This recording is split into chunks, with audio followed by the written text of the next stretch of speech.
So, to continue with Tara, when we're talking about publications, we don't actually have a lot in English. We have quite a few in the original Tibetan language, and we do have quite a few that are translated from the Sanskrit to the Tibetan into English, which we can find on 84,000 Translating the Words of the Buddha. But we do not have a lot of context or framing or any explanation with the original source text. They require a little bit more work. They're a little bit more nuanced. They also do not relate very strongly to the actual art or to iconography. And with some tantras, where there is mention of different iconographic forms, those forms are not actually replicated in any visual models that we actually can point to with scrollwork paintings or murals. So yes, you can find iconography that is in the original text but doesn't make its way to being visual models and representations. And then we have many visual representations that are considered commonplace of Tara, where we find it very difficult to find the source descriptions in the Sanskrit for those figures. But we want to look at right now at the origin of Tara Tantra. Now, this is a publication. It's in English. It was done, I think, in 1981, and it's a text written by Jonang Taranata.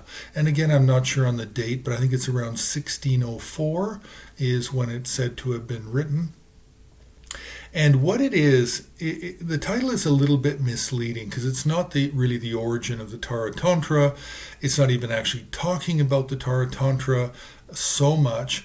It's just a compilation of stories that Taranata has put together from oral history and some written history on the origins of Tara, with many stories of Tara appearing to different scholars, saints, and siddhas of India in the first millennium.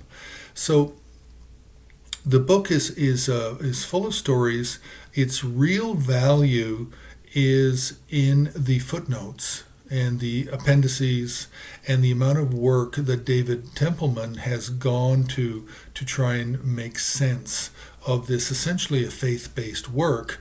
But David Templeman has gone to tremendous lengths to try and frame it in some kind of historical context along with the scholars that are being talked about as to having had interactions with Tara herself. So the book is not helpful for understanding necessarily paintings but it is helpful in some small ways with understanding some of the narratives of Tara, such as Tara and the Eight Fears, and the relationship between Tara and some teachers. So there's some information that can be helpful there.